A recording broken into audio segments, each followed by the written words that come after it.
Hello, YouTube land. Hello, world. This is a live recording of the Nutty Bites podcast. This is the raw, unedited, so you get to see all crazy stuff. If you're watching live, you can go to the event page and click on Q&A, and you can ask us questions directly.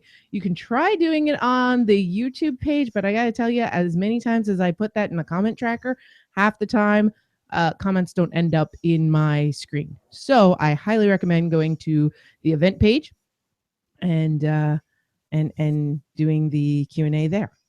All right. I will introduce us in just a moment. Where is it? There it is. And add. And if you want a cleaned up version of this, if you're listening in the future, you can go to nimlas.org and you can subscribe to the Nutty Bites podcast. Hello, Mixed Nutcases. This is Nuke Chas, and I've got a Nutty Bites episode for you today. Today, we are going to be talking about TV show revivals. With me today, I have my regular co-host. Hi, I'm sick. Hi, I'm Tech. You don't sound sick, so. Yeah, well, the cold is still here and being chased away by delicious rye. Yeah, but they're not going to hear it. Well, hold on. No, they can hear it. Hold on. Oh, gosh. No drinking. Ew, I have to cut that out now. Thanks a lot. Now I have to edit. You're gross. And a special guest we have for the first time on the Nutty Bites podcast, Mr. Robin Burge. Say hello. Hi. Oh, my gosh. Enough with the noises. Thanks for having me. I've been wanting to have you on the show for a while, and I knew that it was going to be TV show themed because you are Mr. TV, or at least you seem to be that way to me, maybe by comparison. It's the fact that I look like Sid Caesar, apparently. Okay. he was Mr. Television, sorry. Oh, okay. Sorry. I missed that part. But you, not only do you love TV, but you're on a couple of podcasts about various TV shows. Mm-hmm. You want me to talk about them now? Just a couple. Your credentials, you know. A couple. The iZombie podcast with Robin and Steph. Talk about the TV show iZombie. Defenders podcast, which is a show I talk with folks about the Marvel Netflix superhero series like Daredevil, Jessica Jones, and Daredevil season 2 coming up, and of course Redemption Cast, where we're slowly going through Angel. Oh my God! And I totally forgot. There's another one too. I just started. It's called We Don't Want to Wait, and it's where me and Stephanie are just watching several episodes of Dawson's Creek at a time and not waiting for anybody to catch up. Hence the title. And you've done Fishercast, right? Oh yeah, 6 Feet Under. Yeah. And a couple other things. So yeah, you've got some pretty good credentials here. Yeah. Oh, so for me, a lot of my background will be I didn't have cable till I moved out and paid for it myself. So most of my TV viewing as a younger child is all network TV. Mm-hmm. Tech, what is your background with general TV viewing? I grew up in a pretty strict household where even things like The Wonder Years, where you have to watch with your parents, you can't watch that show alone. That's too grown up. That's too adult. What? So I grew up watching a lot of TGIF and Looney Tunes and a lot of older TV shows because those were okay because my parents grew up watching them. So a lot of Hogan's Heroes, a lot of Get Smart. I'm a huge Get Smart fan. I seem to be the only person alive who remembers that show. I don't think that's the case. I remember it. It's called Inspector Gadget. Oh. Yeah, exactly. Oh, Don Adams, how much we love you, and how great was Inspector Gadget. But that and Saturday morning cartoons and all that stuff is what I grew up on.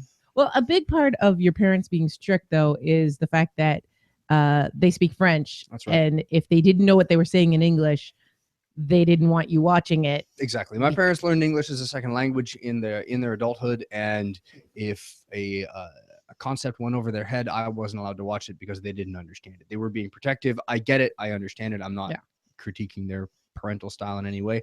Rye is delicious. But yeah, I missed out on a lot of stuff. There's a lot of things I didn't watch, a lot of movies I didn't see. I didn't watch my first R-rated movie till I was 17, and it was Predator, by the way. Fantastic movie. And there's a lot of music I didn't listen to. So, okay. And you reminded me, by the way, we watched a lot of MASH growing up. Oh yes, That was a big thing in my love family. MASH. So we're talking about TV show revivals because there's so many of them right now. We are in the year of TV show revivals. X-Files, Fuller House, Girl Meets World. Baywatch is going to have a movie. Veronica Mars, Twin Peaks is working on a revival. The list goes on. So let's start off with just covering the stuff that has come out already, the highs and the lows. I'm still waiting for a good revival to come out. Is that an accurate summary? Maybe. Well, X-Files, I am disappointed.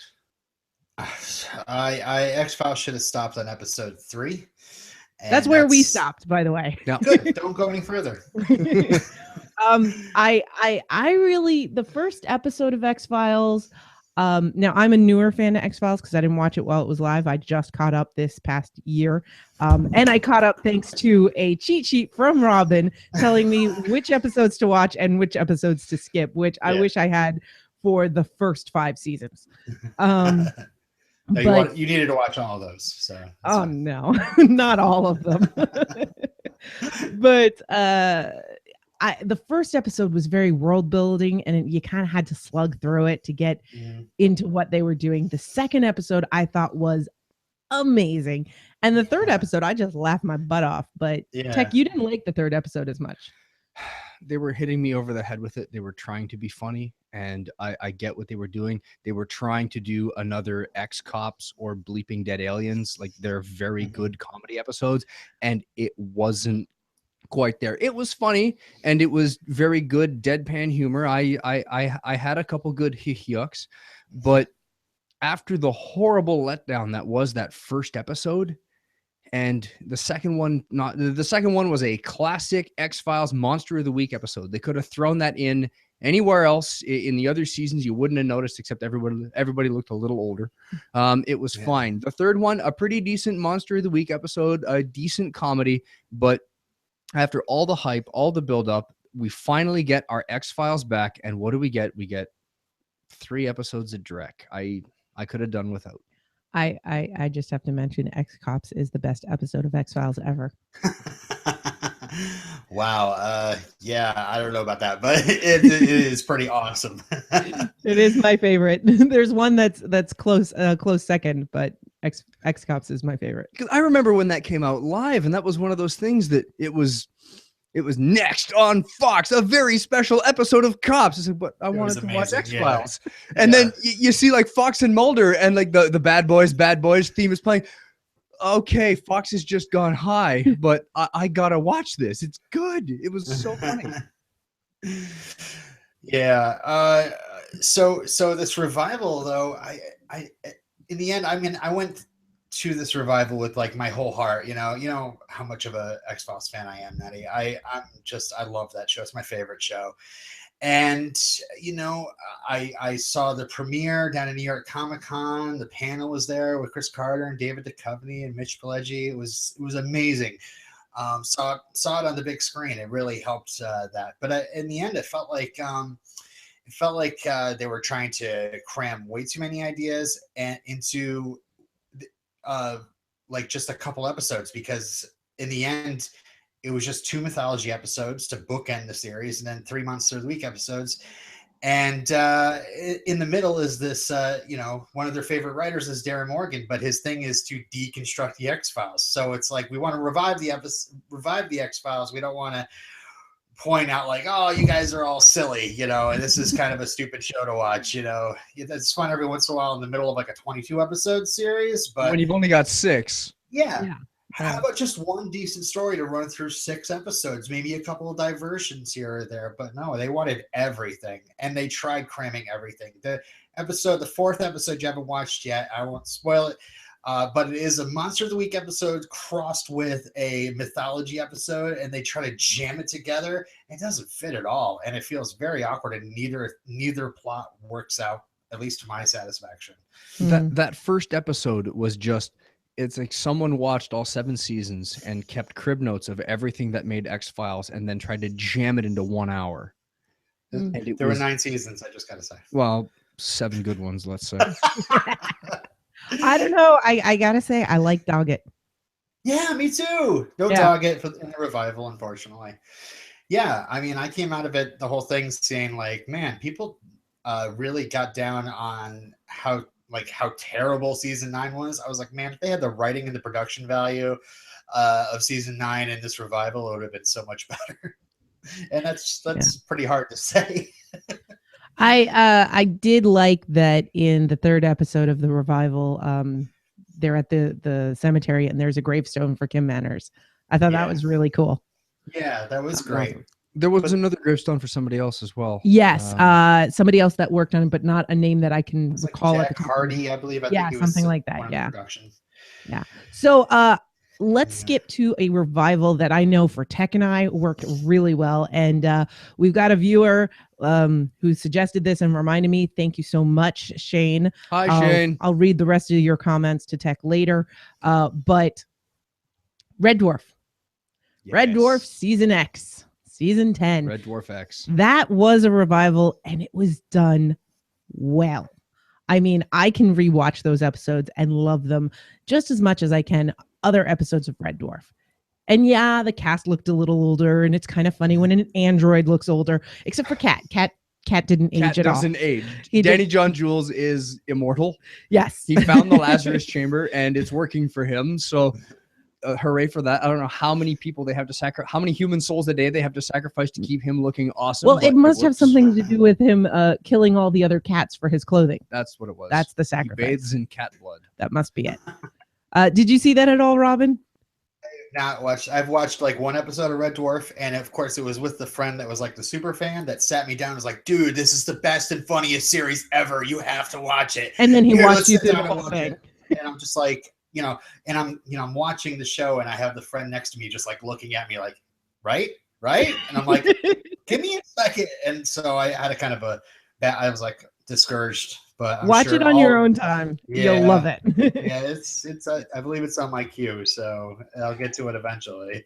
It is the Red Dwarf has always been to me it's the answer to sci-fi that takes itself too seriously. And for me, I'll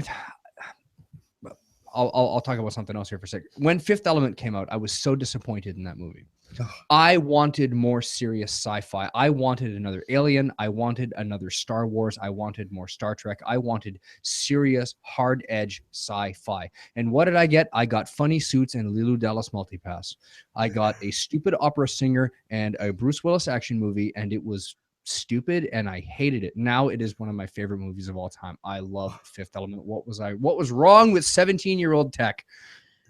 And Red Dwarf is the same thing as Fifth Element to me. It is the answer to that serious edge sci-fi. It is, let's just have fun with it. Let's have fun with what would a cat that evolved over 3 million years end up being? Well, it turns into an effeminate black man dressed in crazy gear with roller skates and a megaphone and a perfume spritzer going around the halls of the ship going, "Attention, lady cats!" Spritz, spritz. "Attention, lady cats." What are you doing? "I'm courting." Spritz, spritz. It just goes in crazy places and it's nuts. And Red Dwarf X, the 10th season, and being a British TV show, that means they have 6 episodes a series, so you don't get sick of it. Yeah. The Father's Day episode. Oh my God, it was so good. Is by far the greatest episode of all time. And they play with so you know how cell phones have got like predictive text technology where they know what your next word's going to be and they try to predict it as you're typing. They have that with their ship's AI, who tries to fix things ahead of time as they break, but knowing you, it tries to predict how you would fix it and fixes it that way. And one of the crew members is incompetent, so basically the AI of the ship runs around ahead of him breaking everything because he knows he'll just cock it all up. It's so good. It's so good. It's a great series. The only thing missing from Red Dwarf X, I think, is Holly. We need Holly. Yeah, even if it wasn't Norman Lovett, just bring back Hilly. If it was Hilly, yeah, we'll take it. Yeah. So that's a revival that worked. So there we go. We've answered that there is a good revival. Yeah, that's the one. That's one of them. I'm gonna throw this out there, and it's a revival sort of that we're watching. It's a TV show that was canceled, and then they gave it another season after it canceled. But it was within a year, so I'm not sure if it counts. But Scrubs Med School, no. I never made it that far. Scrubs is a great series. We've been watching it on Netflix. And then you get to season 8, everything ends, everything's wrapped up, and then there's Scrubs Med School, and I swear it's fan fiction. Yeah, they wrapped up their arc nicely, and then the network came back and said, "Here's a dump truck of money. Would you make another season?" So they did, but they couldn't get everyone's schedules to line up, I think. So Zach Braff only shows up for a few of the episodes, and then Sarah Chalk only shows up for a couple of the episodes, and there's very few of the main characters who are actually there the whole time, and it's disjointed and weird, and they bring in this whole secondary cast as main characters. It's basically that the plot to the whole arc is that the hospital Sacred Heart gets flattened and rebuilt on a university campus as a teaching hospital, and all of the cast of characters that we know are now medical professors teaching a new class of med students. Meh. Huh. It's just basically every episode is let's watch Cox get mad and rant at people. And is that not the best part of the show? Yeah. I find myself at work. I've watched too much Scrubs. I find myself at work yelling at my subordinates and going, really now, what are you doing? What are you doing? And it works so good. And there's even a military bent to that because he played a squad sergeant in Platoon. He was there before Cox went to medical school. He served in Vietnam. So that's one. Another one. Let's get this out of the way. So, recently, Fuller House has been launched, and I was excited for it because I grew up on TGIF, and yeah, it was a hokey show, but I thought this is going to be kind of fun. So we watched the first episode. And every old joke was there. People screamed every time somebody from the old cast walked on stage.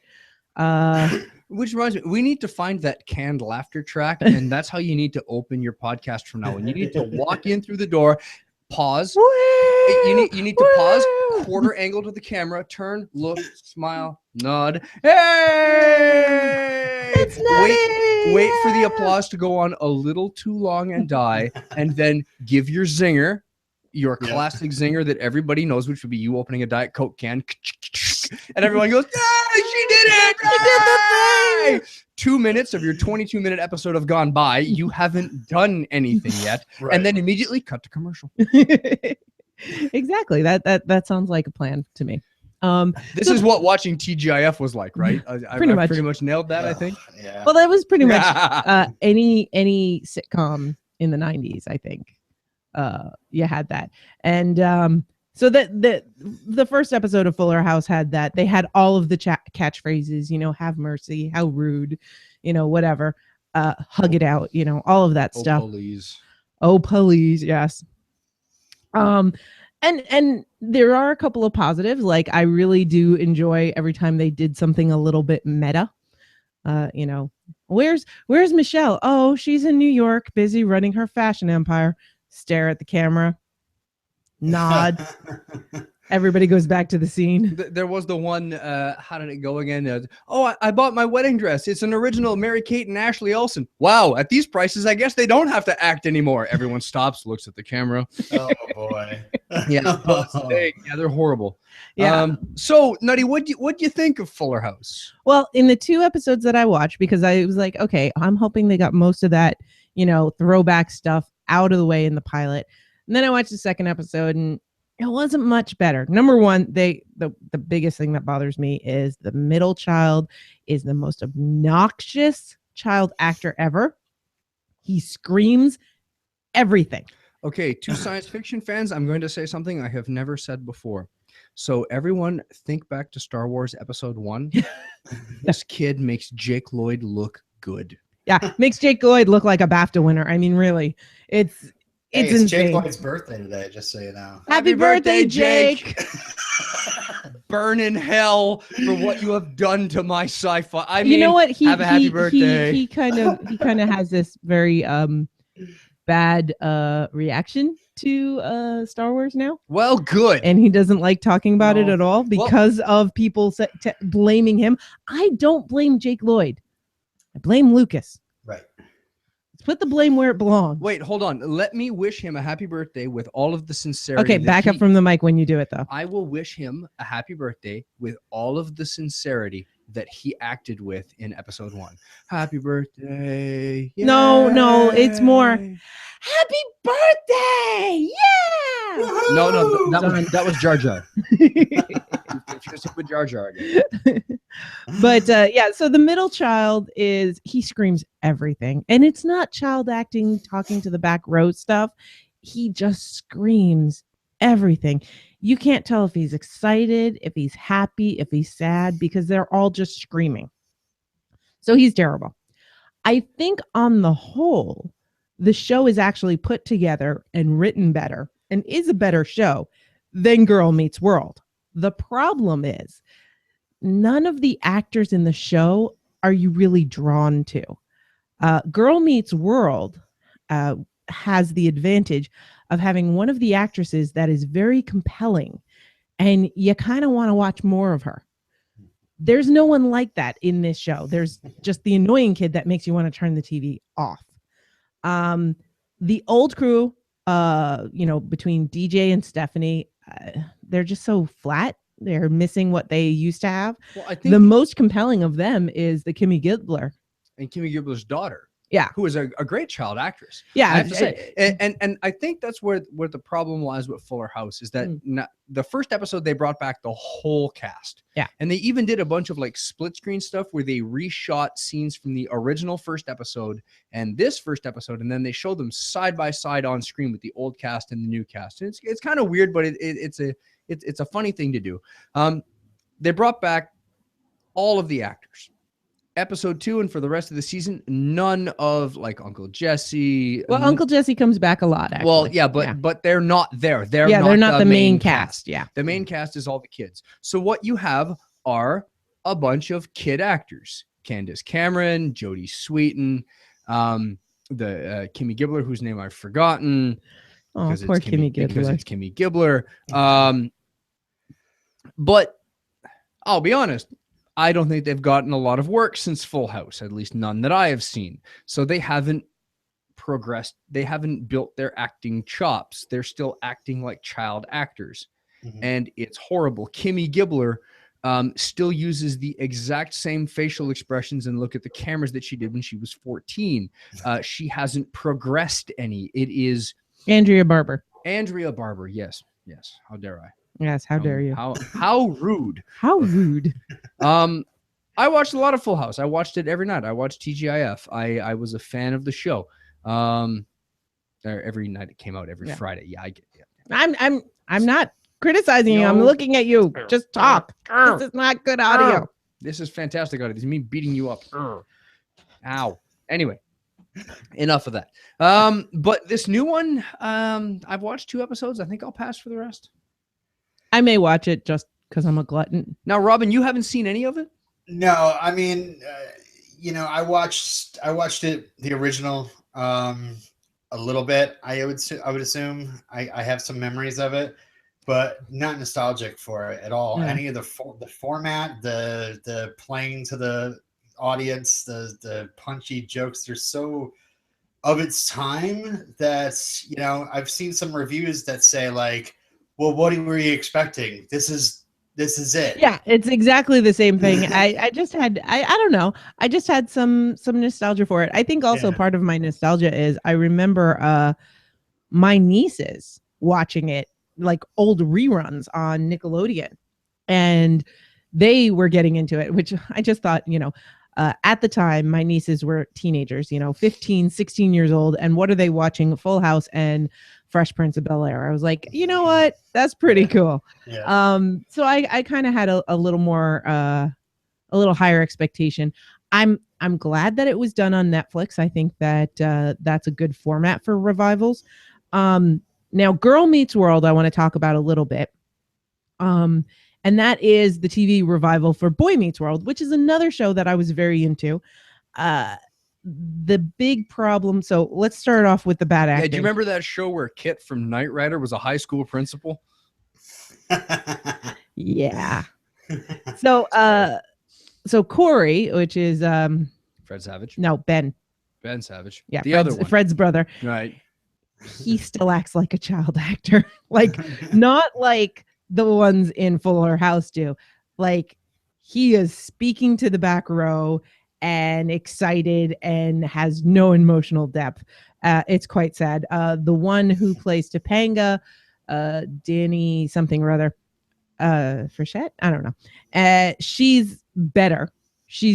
But she's actually been working since then. She's better, but she's in the show so infrequently. And when she is, they do weird things with her character. The girl that plays his daughter acts just like he does, so bad child acting. But her best casting sounds like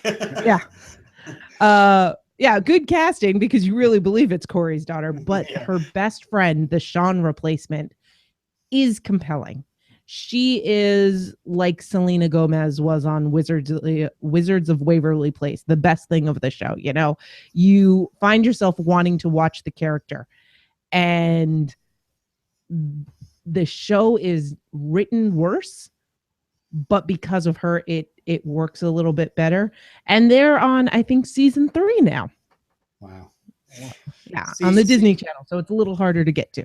We were saying this before we started that you're saying that Fuller House it's in its perfect place on Netflix, but Girl Meets World went to Disney Channel, and I think that's the perfect spot for these 90s revivals that play sitcoms the way they do, like very safe, very a lot of the punchlines, a lot of the the audience laughing hysterically, and Disney Channel's been using that formula for years with their own original show.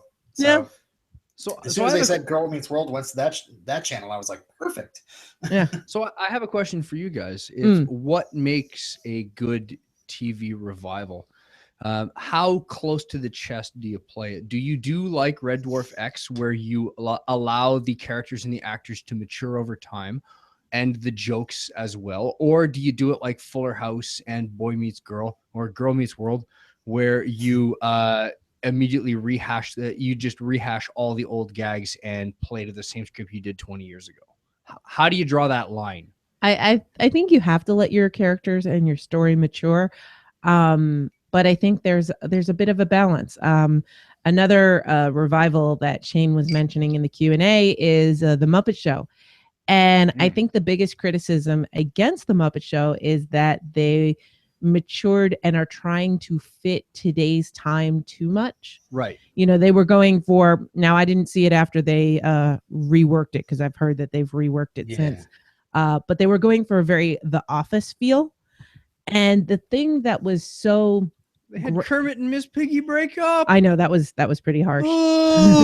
But the thing that was so different about The Muppet Show is that it wasn't like anything else on television at the time. And to have it come back and have it just match everything else that's on TV, I think is going a little off the rails, in my opinion. I think how about you, Robin? How do you strike that balance? Yeah, it's hard too, because you can criticize it either way.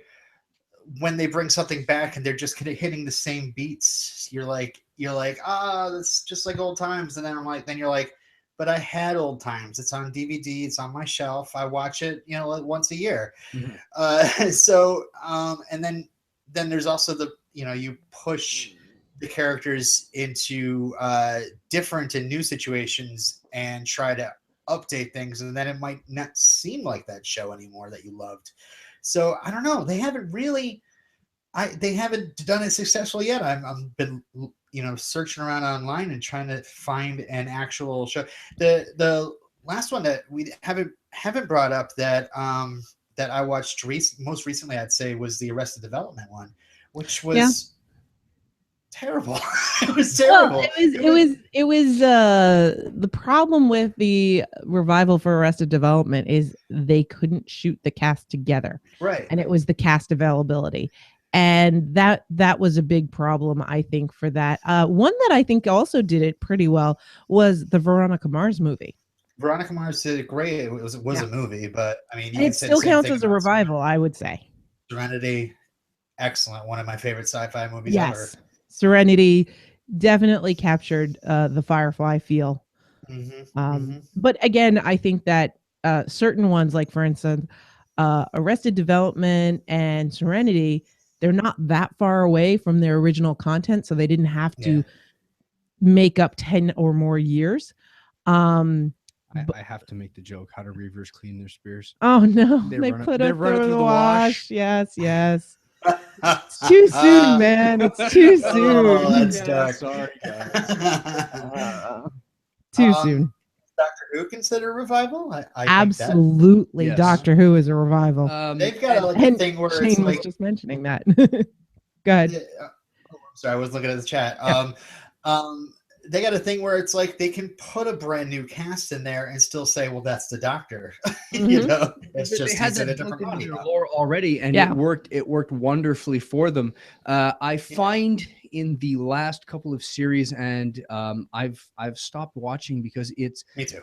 it's less about the Doctor and now it's the companion show. And run, you clever boy. I don't care how hot you are. Go away. I want to see the Doctor pull Deus Ex Machina out of his behind, wave the magic wand, and solve the problem. Now, there's no Daleks, no Cybermen. It's not about the Doctor anymore. And what really killed it for me was the entire season of The Impossible Astronaut. I do not care about River's song. I never have. I never will. We have watched The Doctor since I was a young child, getting scared to death of that theme song, watching Doctor Who, watching him fall in love with his companions. And he has a type. He has a thing. He has a thing that he falls in love with. It is the innocence of humanity. It is watching humanity grow. And then you throw me River's song and you say, that's the Doctor's wife. No, it isn't. No, it will never be. No, I don't get it. No, you can't make me believe it. And I lost the plot. I stopped watching. Yeah, I think that now that Stephen Moffat is leaving the show, I look forward to loving the Doctor again. I'm hoping that it gets fresh. We get some really good stuff.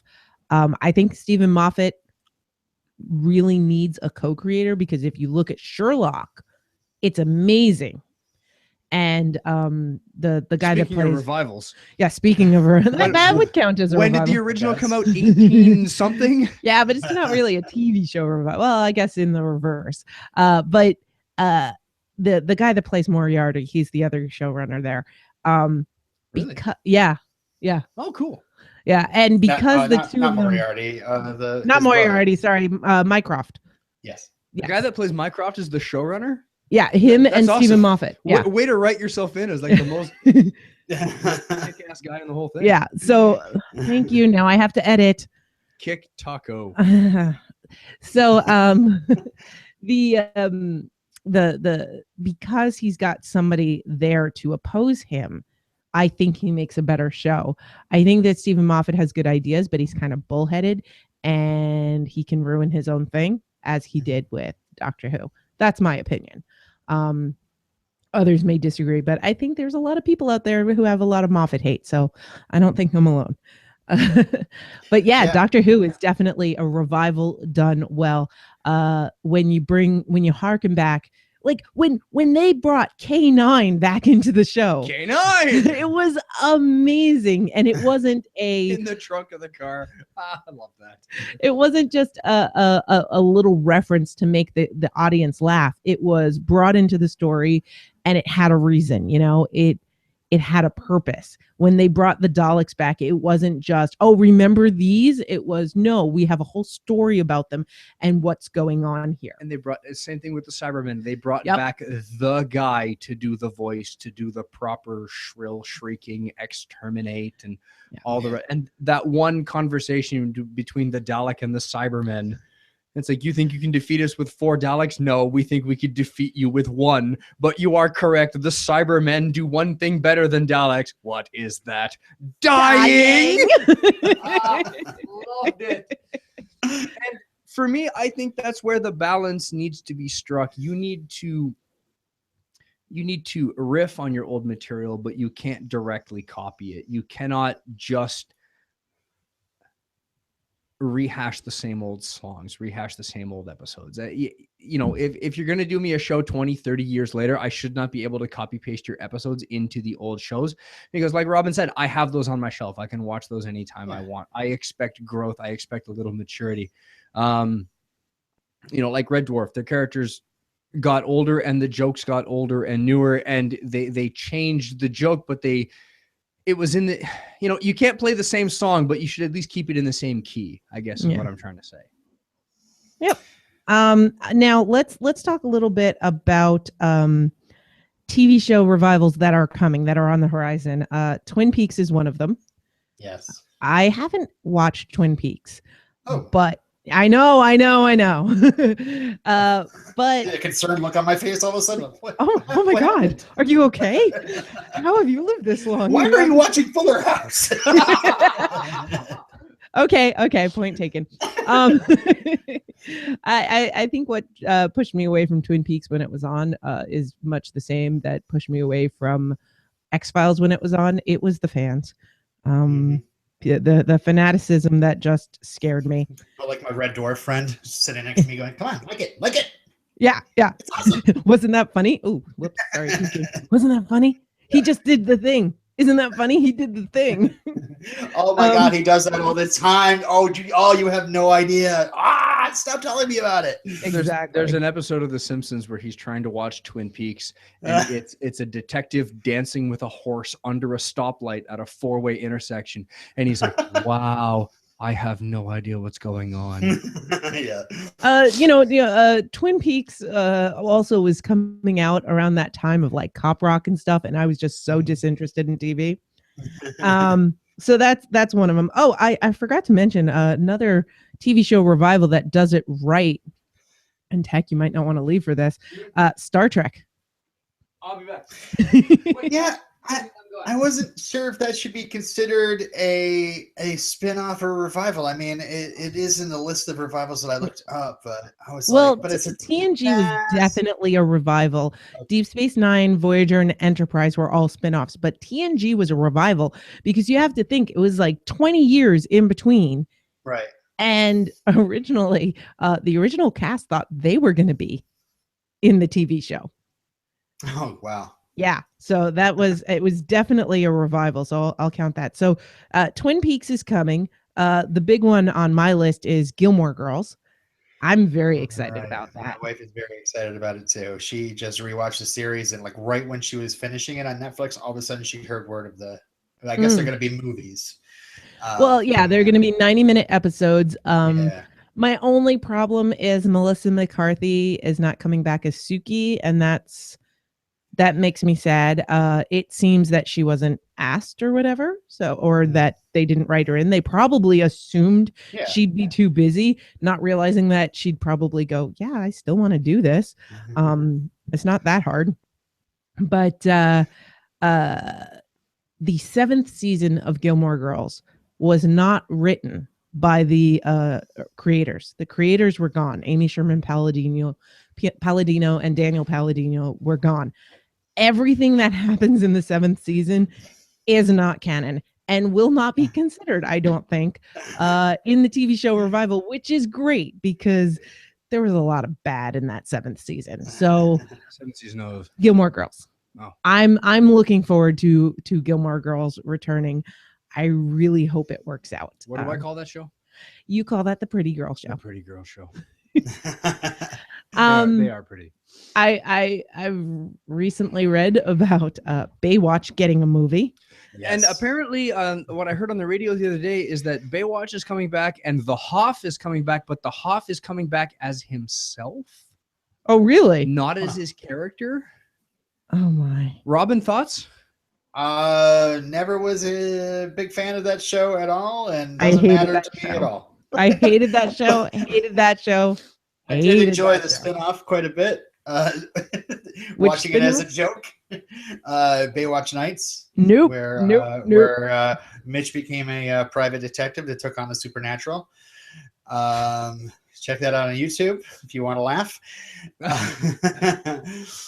Nope. But yeah, no. I'll watch the movie because it's a movie with The Rock in it, and it's probably going to promise some decent action. So Coach is getting a revival. I think that was canceled. Oh, was it? Yeah. Oh, well, then they talked about giving it a It was revival. originally going to be, yeah. I know it's a few years old, but I mentioned it as I went by. What are your guys' thoughts on V?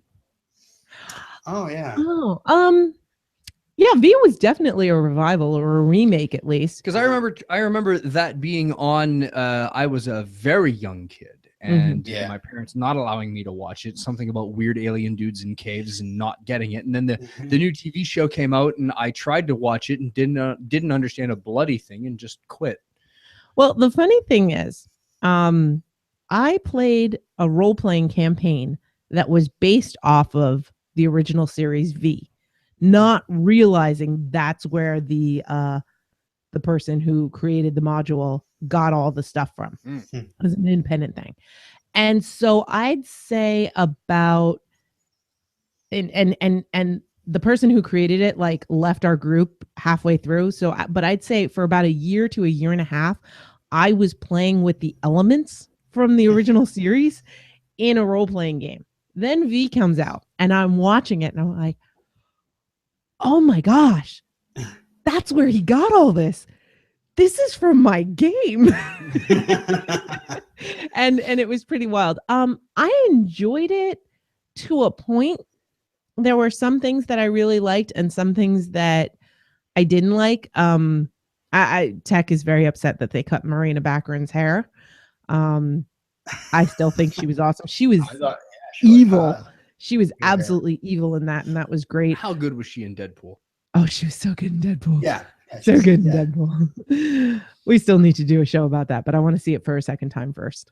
I loved the original miniseries of V though. Oh my gosh, it was so amazing. I rewatched it again right before the remake, or was it a remake or was it like a? I can't remember if it was a continuation or if it was a. I don't know, because they had this whole subplot of people having been there. I think it's like a little mix of both. Yeah. Okay.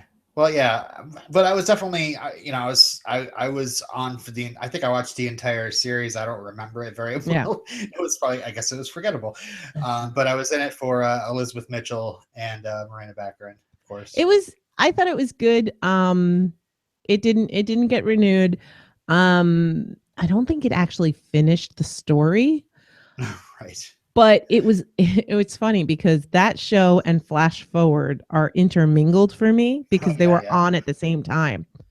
And I think Flash Forward was actually a better show. Well, it had a screaming drunk Joseph Fiennes in it. So yes. He was always fun. and an evil Dominic Monaghan. So but yeah, V, I completely forgot about that one. That was a good one. Is there a revival that you're looking forward to, or one that you just wish they would make? Well, definitely Twin Peaks is the one I'm looking forward to, and after the XFiles, I'm a little scared. But Chris Carter won't let you down twice, will he? Yeah. Come on, Chris, do it for us all. They've been talking about a Xena revival. And unless Lucy Lawless is playing her, I'm not interested. And from what I've read, Lucy Lawless thinks, oh, she's too old to play Xena. I'm like, no, you're never too old to play Xena. I think that is one of those shows that the actors are too much of the character, and that to go on without the same actors, it would be a problem. I'd love to see, as everyone would, a Firefly revival. Yeah. But I'd love to see like another crew in that world. I know that we're not going to get the magic back of all of those actors, and some of the characters are gone, but I wouldn't mind seeing more in that world. I think that'd be great.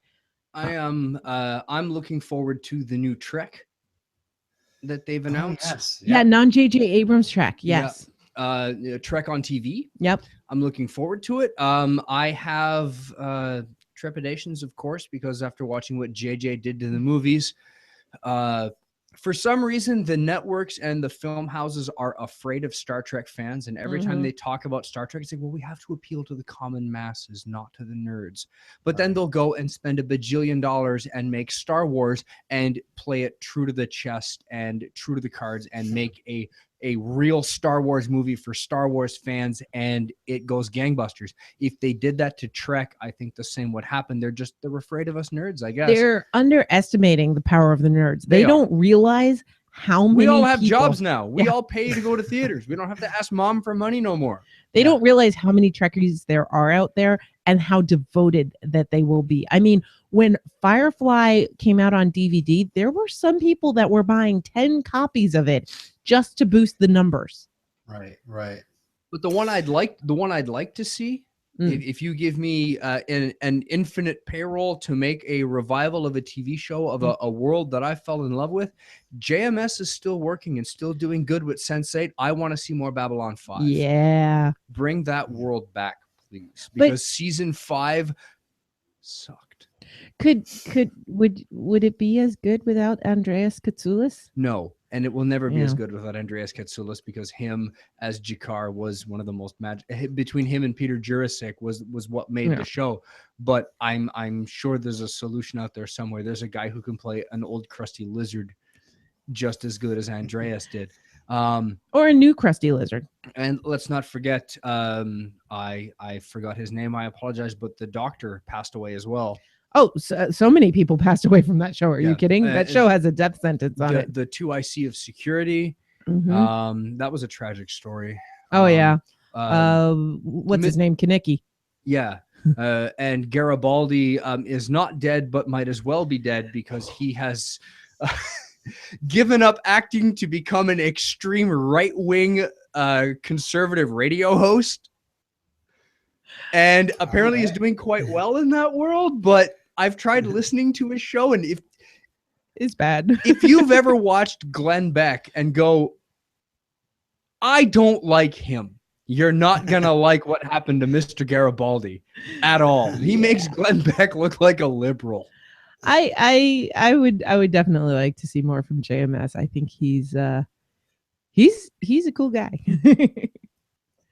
I have no affiliation with that show at all, but I'm very much looking forward to season 2 of Sense8. Sense8 is really good. You should watch it. You should watch Babylon 5. Unfortunately, it's not on Netflix because Warner Brothers hates the project. Somebody at Warner Brothers hates Babylon 5. They don't give it. They just barely got DVDs. They won't put it on Blu-ray. Do you know why they won't put it on Blu-ray? Because they didn't think the show was going to go anywhere at the time that it was filmed. So they refused to, they stored it in a certain way that was only at the low-res TV versions. So we can't get the high-def film versions. Not surprising. Because when it was on, they refused to submit it for Emmy nominations. Which Peter Jurasik and Andreas Katsoulis would have won for supporting actors, because they are amazing. There would have been writing and directing winnings. I mean, this show won Hugos. Yeah, and special effects at the time. Yeah. This show won Hugo Awards, and they wouldn't submit it for an Emmy. It's somebody at Warner Brothers hates Babylon 5. It's horrible. But I would love to see more Babylon 5. That's a great series. Other things that I would love to see.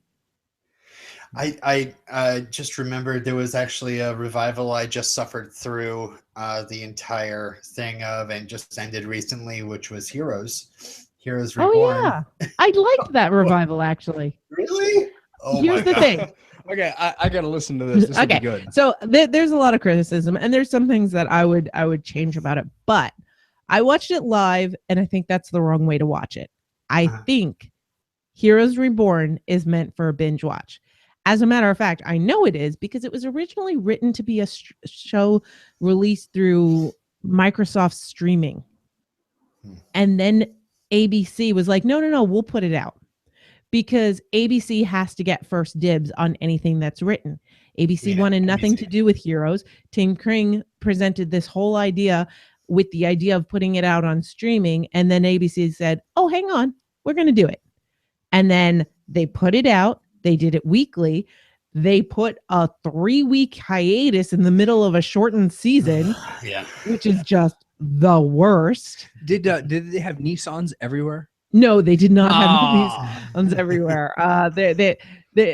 That was one of the things that I loved. It's like jumping Subway.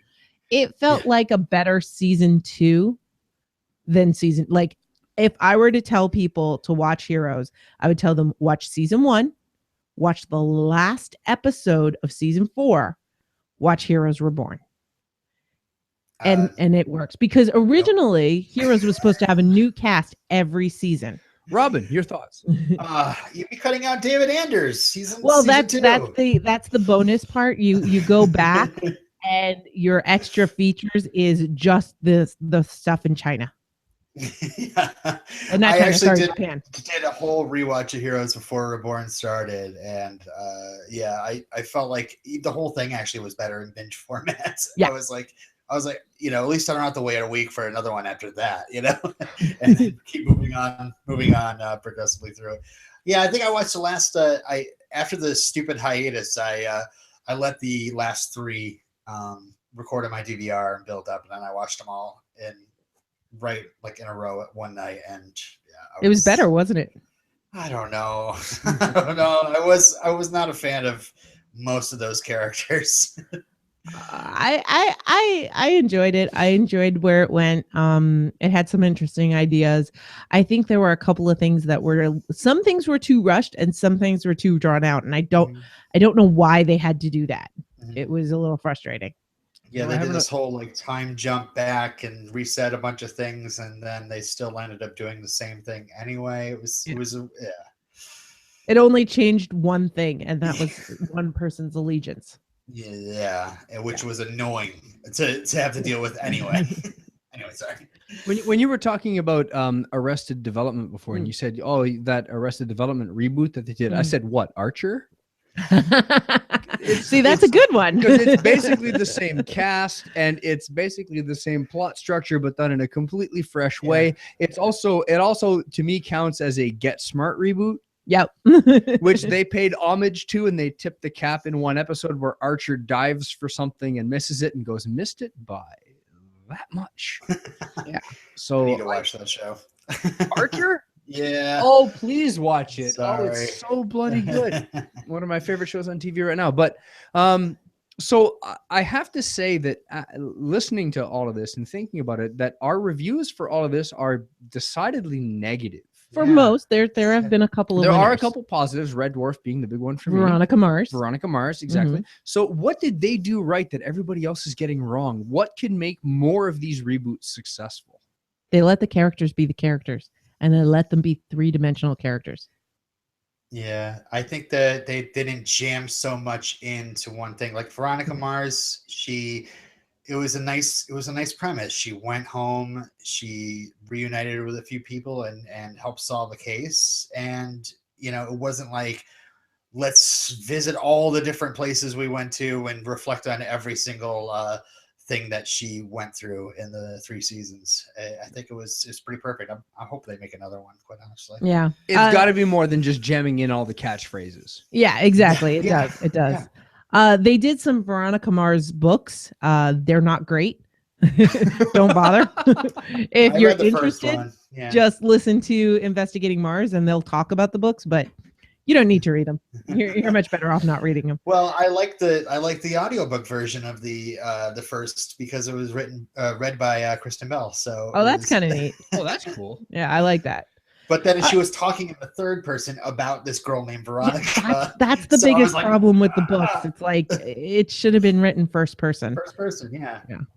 I like that other show that she's on, House of Lies. Oh, that's a good show. That one where Veronica Mars quits being a PI and starts going into marketing. Yeah, it gets very dirty. Um, so anything else before we wrap this up? Deadwood. Deadwood. That's right. They're talking about a Deadwood movie. Yeah. That would be interesting. I have no idea how it's going to be done. I have watched very little of that. I sat down and go, why are they all talking weird? And Ree goes, it's iambic pentameter. Sorry, Nutty goes, it's iambic pentameter. And that's what that is. Yeah, it's iambic pentameter with swear words. That's weird. Yeah, yes. Why did they drop an F-bomb? Oh, right. We can't do any quotes from that show on this. No, you Oh, really okay. can't No, quote okay. the show. It'll be tacos and burritos. I'll make them pretty hungry. So You what burrito I am, sucker? No. we mentioned this before the start of the show, and my parting thought is, can we quit bashing? Can we quit revivals where all you're going to do is jam nostalgia down my neck and force me to listen to catchphrases?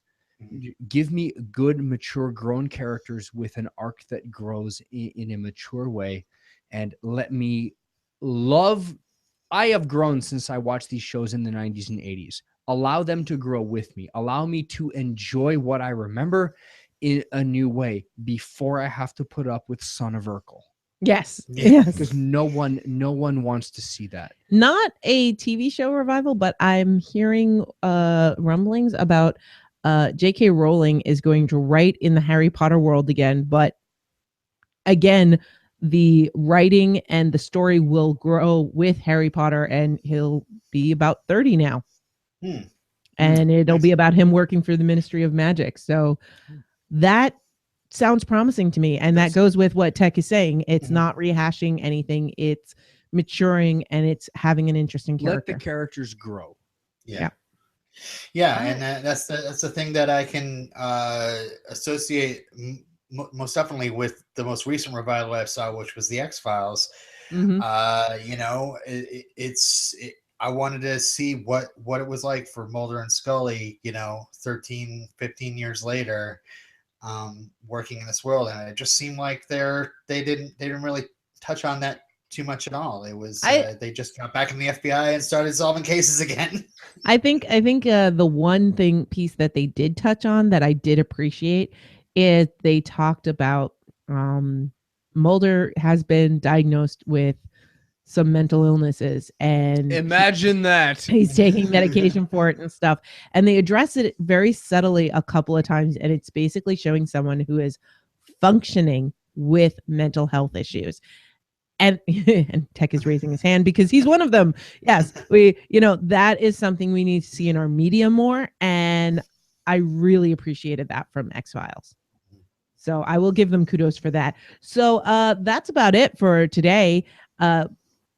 Write in, let us know, what are your favorite TV show revivals? What would you like to see revived on TV?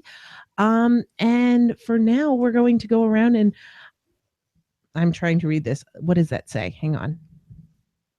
Yes, that does say Love Time Cute would like to know, what show is Robin from? Oh, I'm from the X-Files revival. I was dogging on it the entire time. It's mainly because I'm a part of it. No. I mentioned at this time of the show the podcasts I'm on. I'm on like 4 different podcasts right now. The iZombie show iZombie podcast with Robin and Steph, talking about iZombie. Defenders podcast, talking about the Netflix. You got to tell us the links. Shows. Oh, God. So iZombie can be found at iZombiePodcast.com, and then Defenders can be found at DefendersPod.com. Redemption Cast, which is a show talking about the TV show Angel, redemptioncast.blogspot.com. And We Don't Want to Wait is a show about Dawson's Creek, which is actually, Steph did admit in the first episode of that podcast, we're only doing that just in case they do revive Dawson's Creek. We're going to be asked on the set to, be extras. Yeah. By the way, I don't think that you can revive that show considering the last episode. Yeah. We'll find anything. We'll figure it out. The theme handwave. song just floated through my mind, and I just got the name. The joke just hit me. It works That both is ways. I awesome. love That it. is fantastic. Well done, sir. So I just searched for We Don't Want to Wait on iTunes. I don't even think it comes up if you press Dawson's. We don't have a website. You have to hunt for that one. It's like a scavenger hunt.